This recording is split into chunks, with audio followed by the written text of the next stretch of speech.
Okay, people. So it is December 16th, I think. About 1 o'clock in the morning, 2017. And as you can see, I'm in my sewing room. I'm going through the papers now. I'm organizing everything.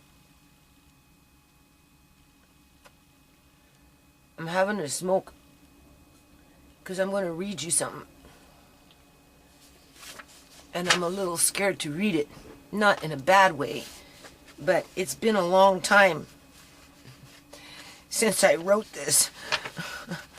There's actually 2 of them, and then I know for a fact that there's one more that was written in 2005 to the Minister of Health within the BC Liberal government.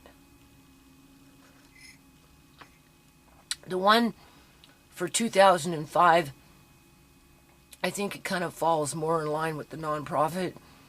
So I think that one's with the nonprofit paperwork, which is in that briefcase over there.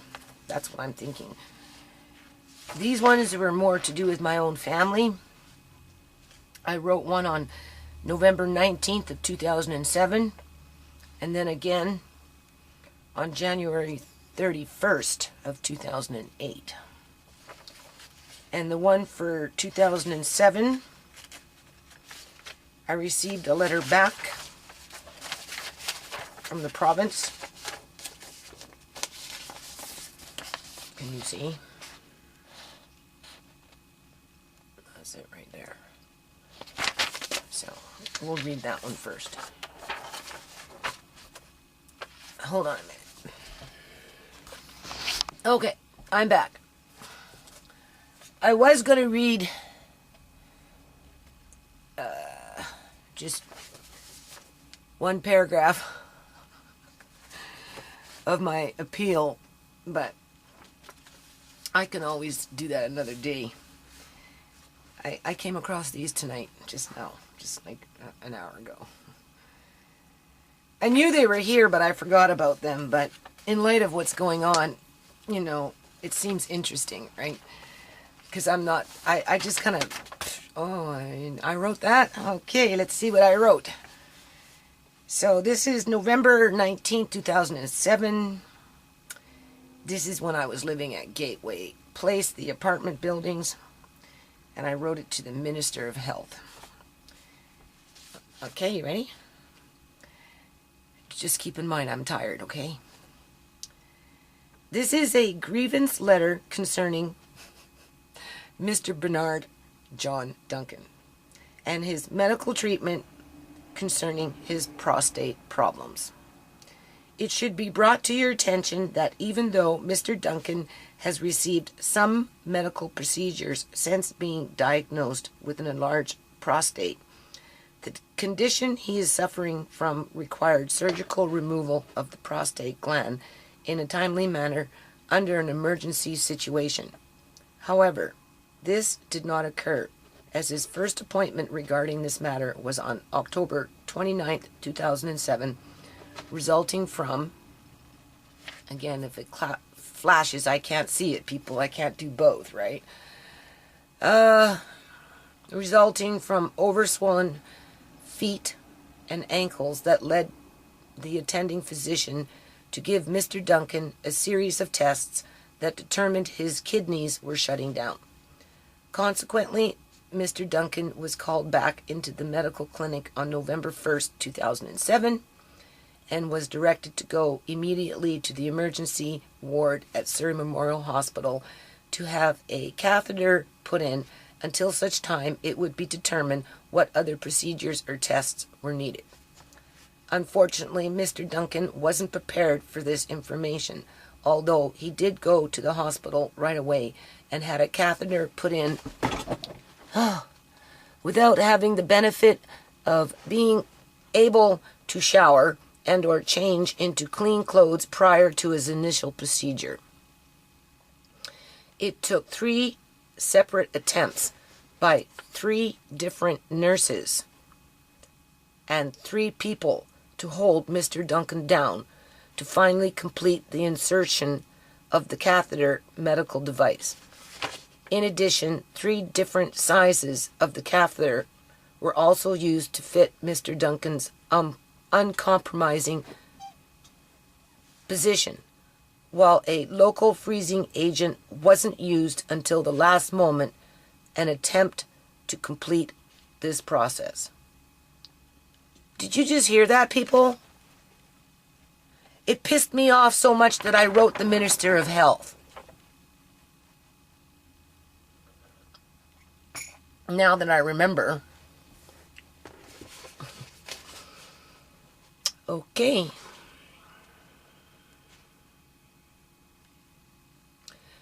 Mr. Duncan had received 2 liters of liquid from his body within a short period of time once the catheter was inserted properly. The whole experience was very painful and was totally unpredictable for Mr. Duncan, who has had a catheter before resulting from other surgeries in the past. Looking back, one could say the experience for John was barbaric. At no time can Mr. Duncan even ever remember such pain from such a medical procedure. The whole ordeal became a 10-hour excursion that completely wore out Mr. Duncan. In addition, it should be noted that files or important information wasn't being faxed to the appropriate departments on more than one occasion from the onset of going to the hospital and or other appointments. Prior to going to the emergency ward, Mr. Duncan was told his prostate was enlarged and that his kidneys did have a chance to recover without permanent damage. You should note that Mr. Duncan is considered legally blind and has limited to severe lack of eyesight. In addition, he suffers spinal problems and limb disorders that make it difficult for him to walk or stand for long amounts of time. He is 69 years old. Consequently, Mr. Duncan developed an internal infection that created a foul smell in his urine and including ongoing pain since having the catheter put in, and of which the infection now seems to be cleared up, but the pain connected to the catheter is still present. A prescription medicine was given to Mr. Duncan on November 10, 2007 for his infection. However, since the beginning of his diagnosis, the condition for Mr. Duncan has been extremely uncomfortable, oftentimes painful and even frightening, and including most definitely embarrassing, due to the fact of him not being able to use the day catheter to go to doctor appointments, or to use in the privacy of his home because of... It's not a long... I've written longer ones than this. Trust me. Because of urine backing up resulting from him laying down and resting regularly throughout the day. It is misspelling. It is undetermined. Correct. Perhaps the correct spelling. I'm just not reading it fast enough. It is undetermined whether Mr. Duncan developed the infection from the onset of the catheter being put in under stressful circumstances at the hospital, or if it was a direct result of urine backing up from the day catheter when resting, as very little information was given as to what was appropriate use for this medical device. In addition, the day catheter is now teeming with dangerous bacteria. Oh, there goes that. Dangerous. is now teeming with dangerous bacteria, and it would be unwise to continue to use it under any circumstances. I'm a neat freak. I don't like dust and germs, and I actually have OCD, but there's just some things in life you can't always control. So Mr. Duncan has been left to walk around our overcrowded apartment with his cane and a pail to hold the night catheter in, as it leaks urine constantly, and when going out in public he carries this catheter in a double plastic bag with the drainage tube riding out from under his pant leg. Currently, Scotch tape is being used to keep the tube connected to the bag as the only means to keep urine from flowing out freely onto the floor or furniture. As for myself, I do the best that I can when trying to keep the pail, catheter, and/or plastic bags clean from bacteria. That, in my opinion, is just another infection waiting to happen due to no fault of my own. Hence, now that I have your attention, I would also like to bring notice to other health issues that have affected my family in a very negative way. Consequently, since your government has been in power, my family has suffered from the capitalistic ideology that fuels a province-wide agenda to seek profit at any expense, and this also includes excluding vulnerable persons from your election promises in May of 2001 in order to get a profit where it can be found. As a single mother of 5 dependent children in 2003, I have not been on welfare for 5 years come January of 2008 because I was denied access to be treated as an individual with family needs that required special consideration. Consequently, in relation to this, I was forced to choose between welfare reform and that of the welfare of my family at that time, and a non-profit society that was officially founded on November 13, 2001. However, despite any good intentions, hard work, or any other sacrifices that my family, Mr. Duncan, or I have done all these years, the result has been a political nightmare for all of us. In essence, I was used for information and exploited to promote an agenda that at the end of the day was politically twisted to make it so that I became financially and socially oppressed and even further disenfranchised under the I can't believe I wrote this, people. I'm kind of embarrassed now. But not really, because it's the truth, right? It coincides what I'm filing a lawsuit against, right? In terms of, the facts, right? Shit. Well, let me just take a break here. Get back to where I was, okay? I'll start the new sentence all over again. Where was I? Where's the beginning? Where is the beginning of a sentence? However, despite any good intentions, hard work, or any other sacrifices that my family, Mr. Duncan, or I may have done all these years, the result has been a political nightmare for all of us. In essence, I was used for information and exploited to promote an agenda that at the end of the day was politically twisted to make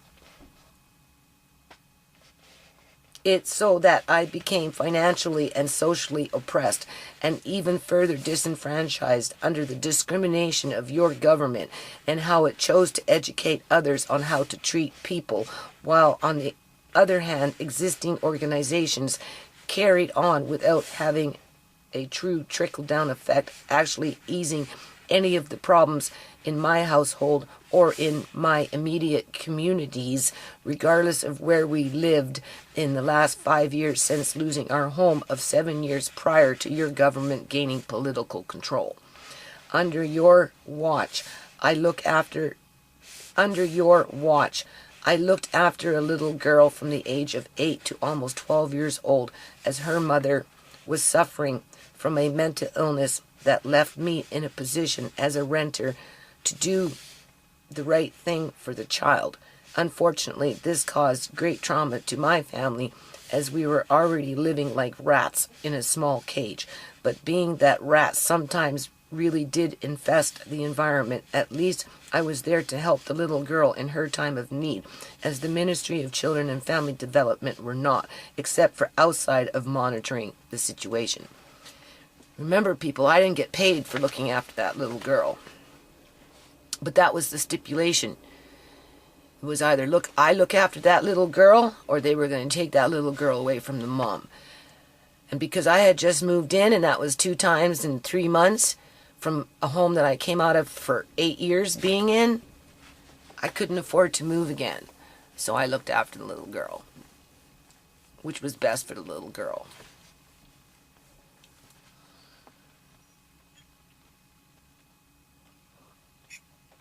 I did a lot of sewing back then and writing. A lot of writing. It wasn't a bad place. It was home. It was a shanty shack, but it was home. Good and bad, everywhere you go, it doesn't matter. Okay. In addition, all my children have suffered from some kind of mental or physical stress since your government has taken office, and I have included a letter that my youngest son wrote, and of which became difficult for him to submit in the contest for the purpose it was written. It should be noted that my oldest daughter, who is 20, suffers from trying to recover from a meth addiction, and still to this day, since she was 14 years old, the times my family went through as a whole has been extremely difficult, sad, oftentimes frightening, and very, very tiring. You could only imagine what it would be like to be forced out of your home, to only have your family live like rats or mice. Crazy landlords,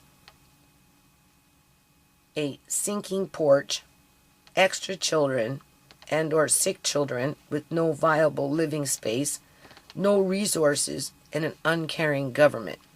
You can only imagine, while I, on the other hand, know. As for my children, as a family, we manage, but personally, I am looking to go bankrupt as a means to disconnect myself from a provincial lie that has led me to be $40,000 in debt combined with ailing health, while still I try to convince a hostile and angry society that not everything is about profit. Mr. Duncan is scheduled for day surgery on November 20th, 2007, 3 weeks after his initial visit to the hospital under emergency circumstances, which means he would have had the same catheter in him for 20 days straight prior to having to go home with one on the day of his surgery.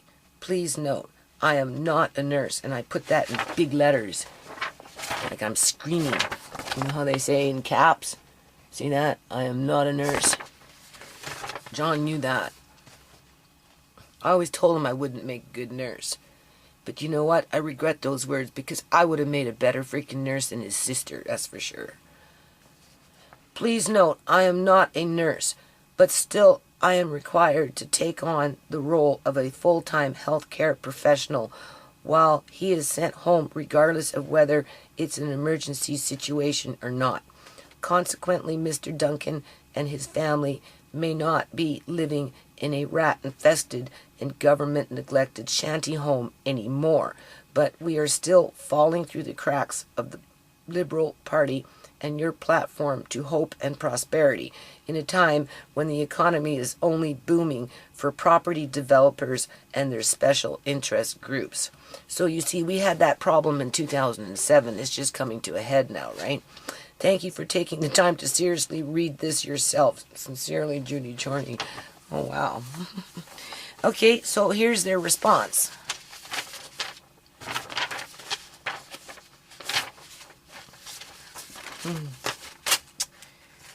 Okay. Dear Miss Chorney, thank you for your letter of November 19, 2007, regarding the care of Mr. Duncan at Surrey Memorial Hospital. Minister Abbott has asked me to respond to you directly.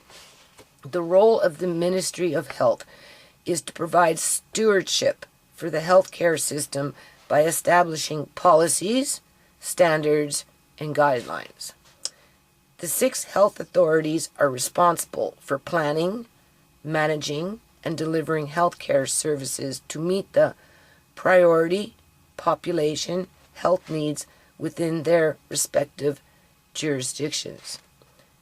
As the Fraser Health Authority, FHA, is responsible for the Surrey Memorial Hospital, the ministry has forwarded your letter to Ms. Eileen or something, Client Relations Advisor. FHA. Miss Schmigel is best suited to address your concerns regarding Surrey Memorial Hospital. Ms. Schmigel can be reached by telephone. Additionally, if you feel FHA was unable to fully address your questions or concerns, please contact the manager, Client Relations Office, Ministry of Health. Thank you for taking the time to write. Executive Director.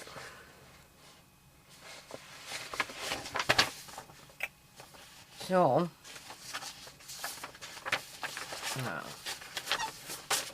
and then, I might as well read this one too. And then we'll just, oh my God, that's a little more. This was January 8th. So, a couple months later.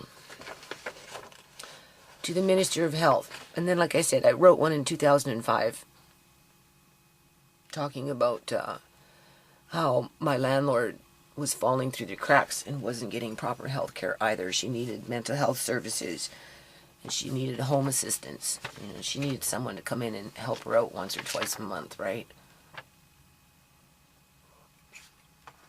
Or more, depending on her needs at the time, right? And she didn't qualify because she owned a shanty shack. So she didn't qualify for anything. She didn't qualify for daycare subsidies. She didn't qualify for home support. Nothing. And if she did, nobody would help me to get it for her. Because her husband didn't care. Right? And because she came from a different part of India, it was hard to connect with the majority in terms of, you know, help the one. So I just did the best I could. All right, here we go. To the Minister of Health, not wanting to write a second grievance letter, but left with no other choice, I want to bring to your attention again how the healthcare system is systematically providing inadequate healthcare services to my family. First case in point relates to my oldest daughter, who has been struggling to recover from meth addiction for a long while, and despite trying to get her life together, several variables have gotten in the way of that.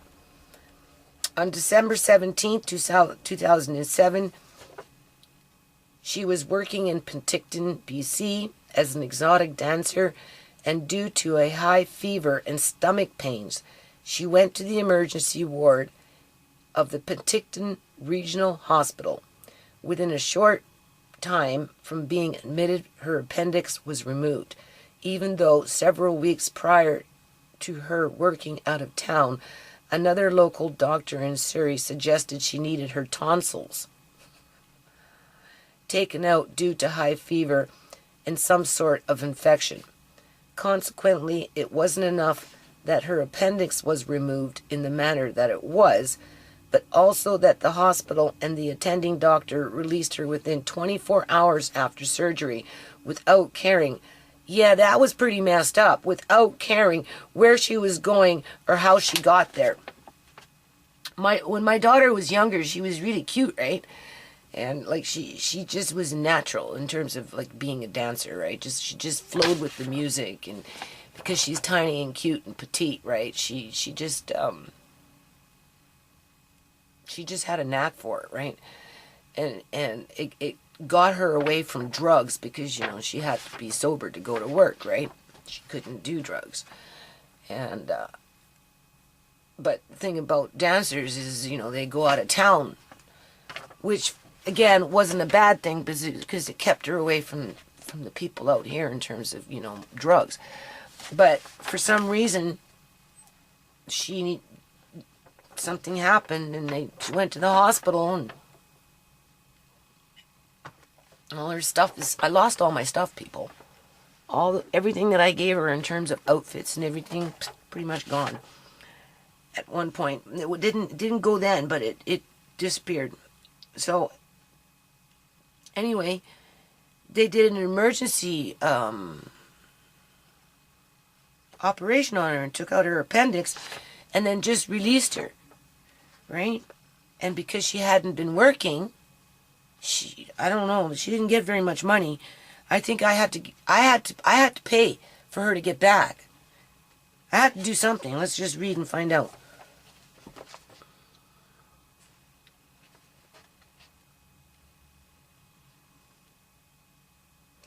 Her appendix was only removed because the doctor felt that since he was able to do so, it made more sense to take it out at the time of surgery, even though it wasn't really necessary.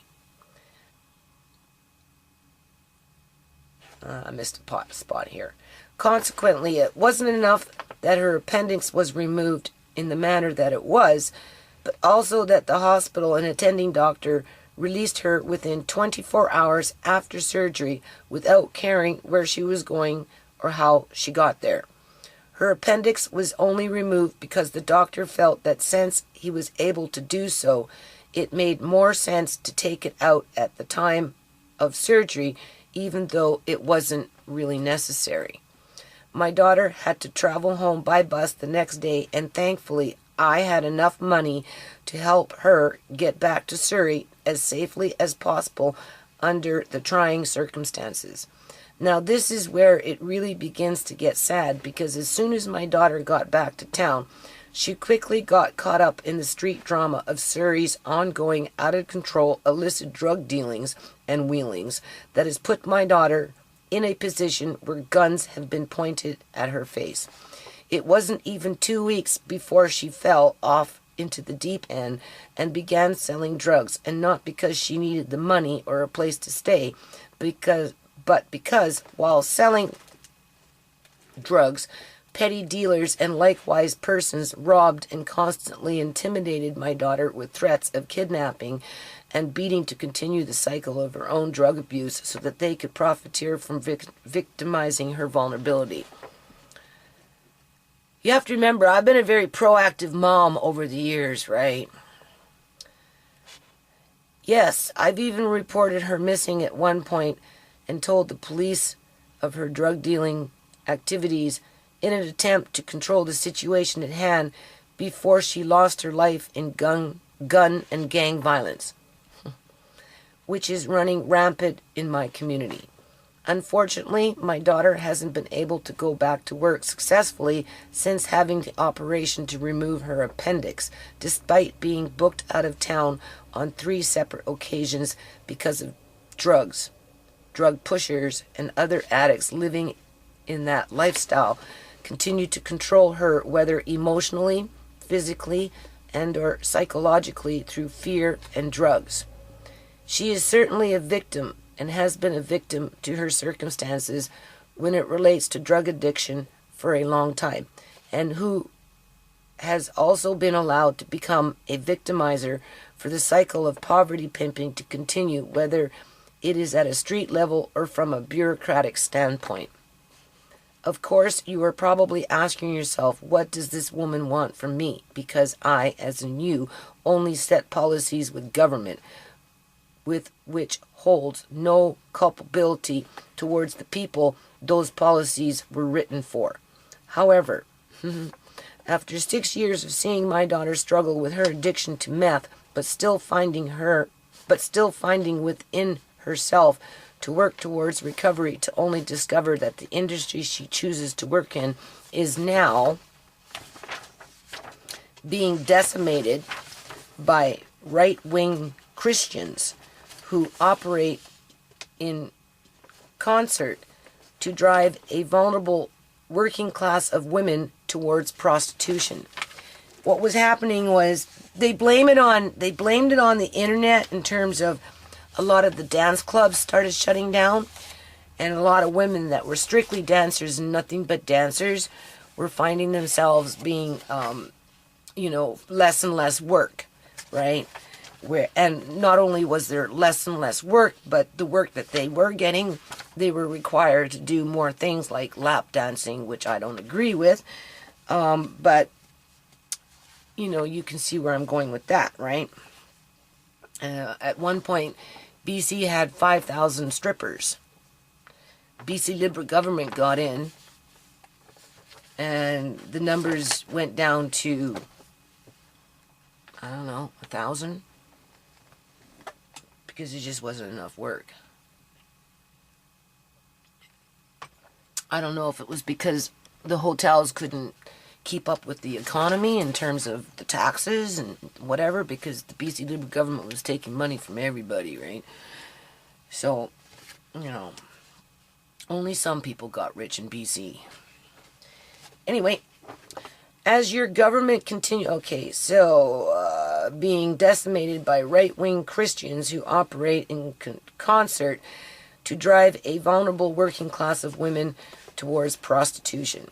Dancing is a way out of prostitution. It is not an entry into prostitution. It is a way out of prostitution.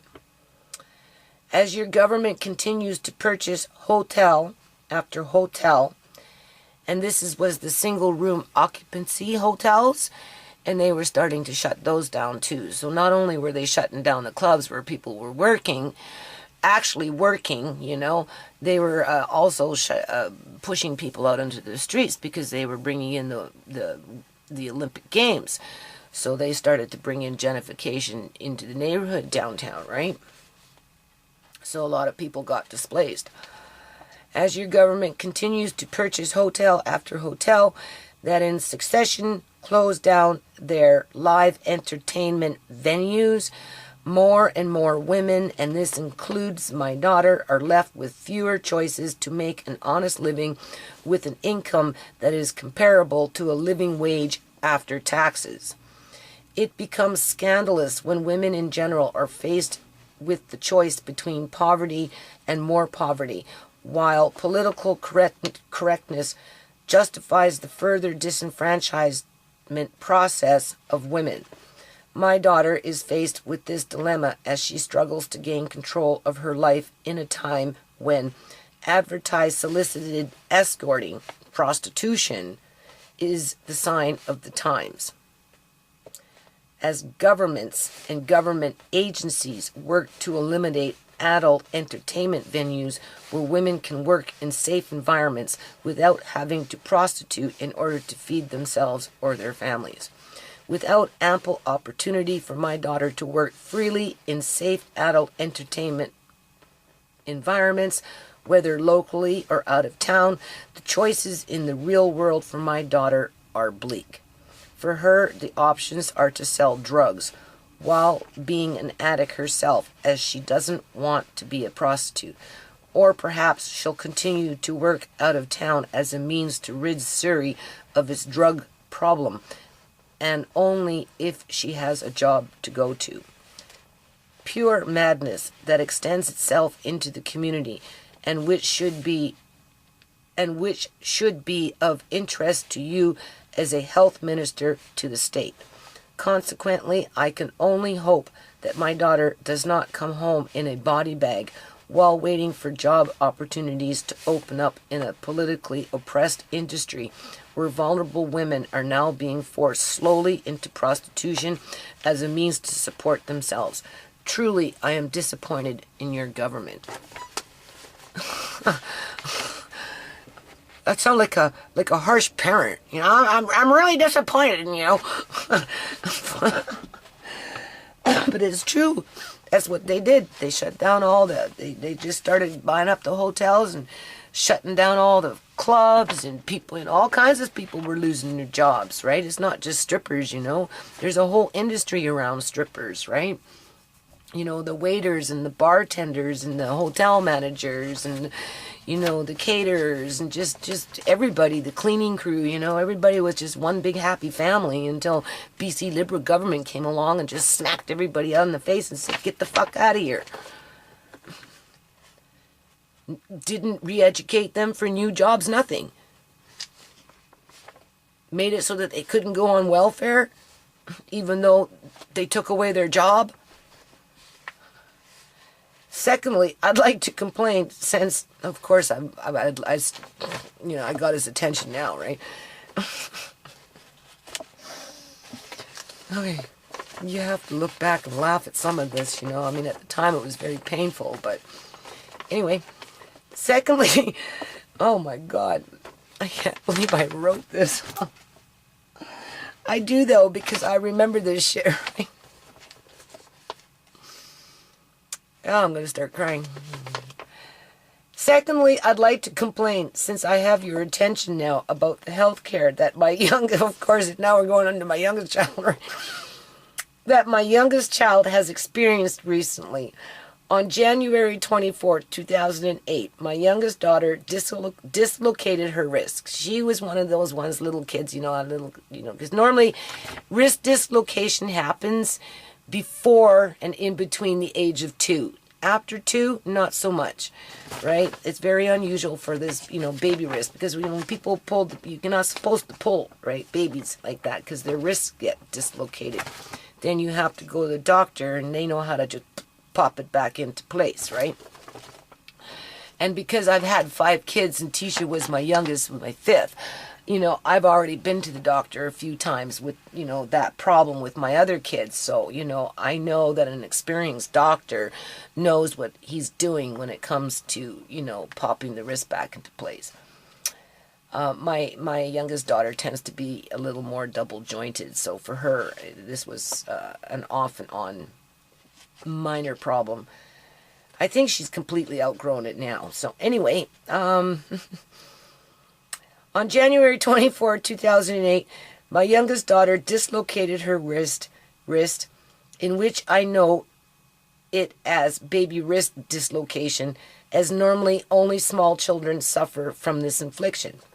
My child has dislocated her wrist twice in the last year, and twice I had to go to the Surrey Memorial Emergency Ward to have a doctor realign her joints, because I don't know how to do it, right? Last year, all the local medical clinics were closed by 5 p.m., and after trying 3 separate locations, I finally took my youngest to the hospital for the procedure that takes no more than 1 to 5 minutes to perform by a qualified and experienced doctor. Unfortunately, though, x-rays were requested by a nurse before a doctor even had a chance to see her, despite me asking to see a doctor first. Because I knew what it was, right? And she didn't require x-rays. She required just a doctor that knew what he was doing to pop it back into place. As an experienced mother with baby wrist syndrome, I felt at that time that if a doctor would have seen my...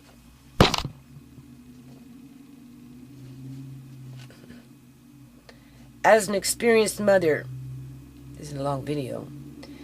As an experienced mother with baby wrist syndrome, I felt at that time that if a doctor would have seen my daughter first, she would not have been exposed to unnecessary x-rays at the expense of overtaxing the healthcare system, and including mostly exposing her to radiation. In the end, after a painful procedure to get, and that's another thing, it's baby wrist, now I'm getting mad, because they can't move it. It's locked. It's like a locked shoulder. You know how you pop a shoulder back in? Well, it's the same thing in here. So if they're trying to x-ray it and they're moving it around, that hurts. And, these are health care professionals that should know better. And if they do know better, they don't care. In the end, after a painful procedure to get the x-ray pictures, my child's dislocation simply took 2 minutes to pop back into place when the doctor finally did come to see her. We were at the hospital for several hours, sitting in a chair in the pediatric ward of emergency at the height of an overflow of an endless number of sick... I'm just tired, people. My eyes have been going like really buggy too, eh? Like I'm like, whew, this is not the time.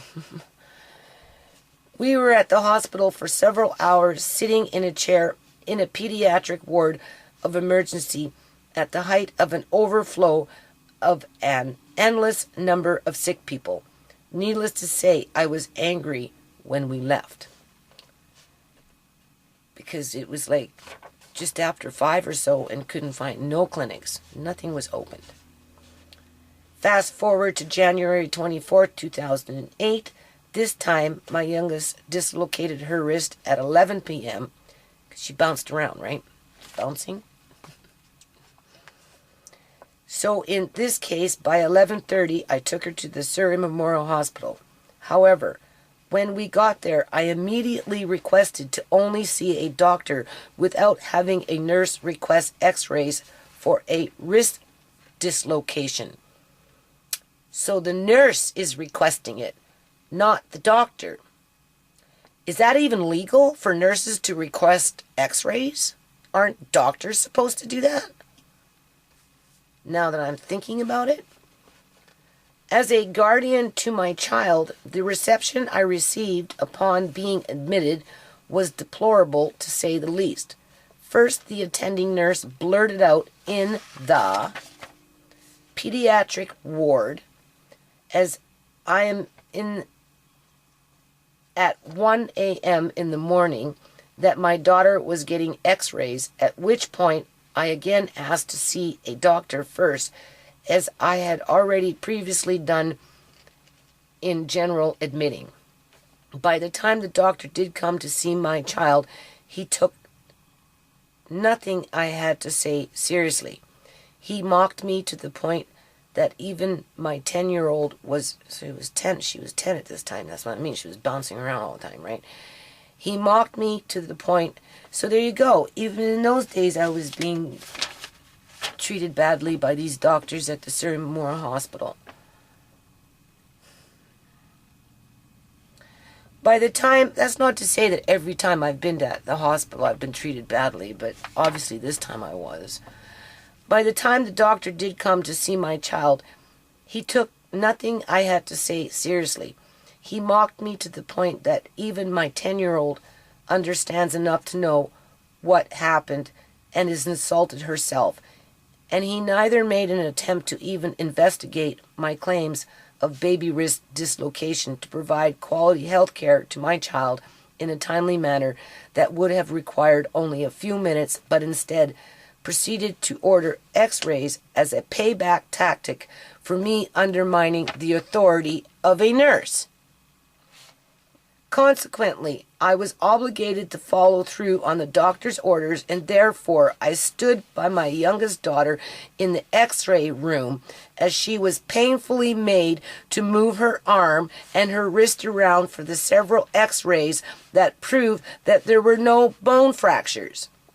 Even though the technicians sympathized with me, at 3 a.m. in the morning, both my youngest and I had a good dose of radiation, which produced dry, red lips for my daughter at taxpayer expense, while my child suffered excruciating pain that when the rubber meets the road, the doctor did nothing about except to make it worse when he tried to play it off like there was nothing wrong after he examined the x-rays, and then proceeded to send us home even though she was crying by this time. Maybe they just hate black people, black kids, and white trash. Huh? Is poor, because my kids are minorities. Are you listening to this? When in fact that doctor was probably a minority himself. Minorities picking on minorities. Welcome to Canada. When he did finally touch her wrist, it wasn't to help her, but to swing it around as if it was a rag doll, to prove to me and to her that she was okay, and it was nothing more than what a few Advil would fix. Note 2. I'm choked as I'm reading this, people. No wonder why I wrote this fucking guy. You'd be choked too.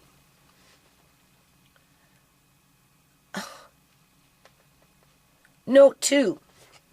Throughout this whole time, I am also worrying about getting a parking ticket.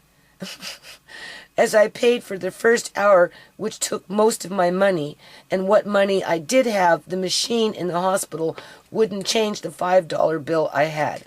So $3 per hour is for torture, while hospital workers are overworked and angry.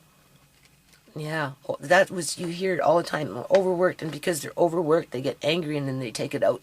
They take out that displaced anger out on the patients, and they cherry pick who they want to really stick it to, right?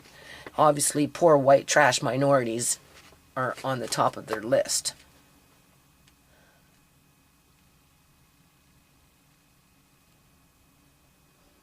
Like I said, it's easy to get cynical, people. So, $3 per hour is for torture, while hospital workers are overworked and angry. And this is what you consider quality health care in British Columbia, Canada. Finally, I had to take my youngest to a clinic in the morning, even though she tried to sleep between the hours of 4:30 a.m. to 7:30 a.m. And with an experienced doctor who knew what he was doing and cared enough to do it, my daughter's dislocated wrist was aligned back into place within 4 minutes. Unfortunately, her recovery time from this whole experience has been extremely slow, as her arm and wrist still hurt, and I contribute that to the mishandling of her injury that exploits resources away from the healthcare system and puts vulnerable persons at risk to be subject to more injury due to negligence. That's exactly what happened to Uncle John, people. Do you not see the similarities?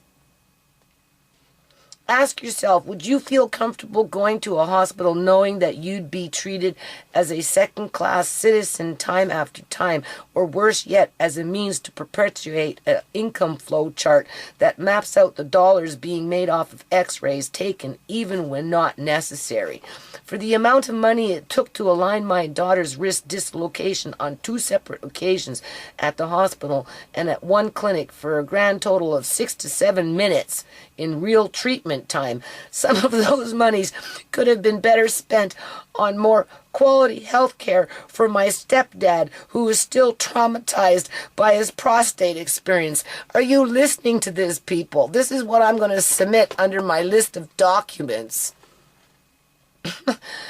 Unfortunately, even though being advised by your executive to follow up on your instructions to call the Fraser Health in regards to Mr. Duncan's matter, I still feel it is your responsibility to serve the men in your constituency as a health minister to the state, and therefore resent the offloading of bureaucratic incompetence. Should I read that again? Unfortunately, even though being advised by your executive to follow up on your instruction to call the Fraser Health in regards to Mr. Duncan's matter, I still feel it is your responsibility to serve the men in your constituency as a health minister to the state, and therefore resent the offloading of bureaucratic incompetence. As you can see through reading this letter, I am one very unhappy camper, and not that I could afford to go camping anyway. Included is also a copy of a letter that I wrote for the Minister of Housing, as despite having a very limited income to almost no income, because I was not on welfare in those days, people, the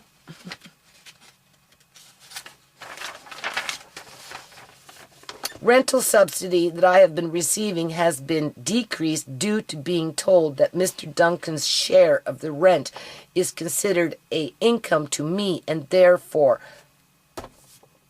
I no longer qualify for the full amount of the subsidy. As of February 1st, 2008, my family is only entitled to about $450 per month, while adequate access to appeal that decision is limited to a program supervisor in that particular department.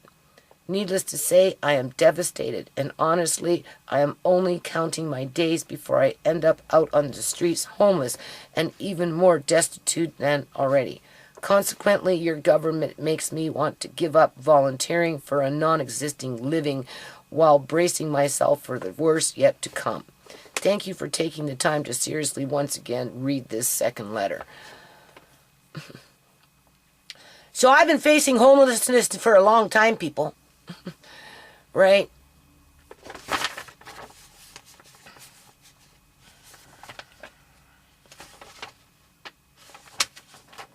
And my family hasn't been receiving very good health care for a long time as well. So much so that it pissed me off enough to write 3 letters. Like I said, there's one more. That one's got more though. I'm sure there's more pages in that one.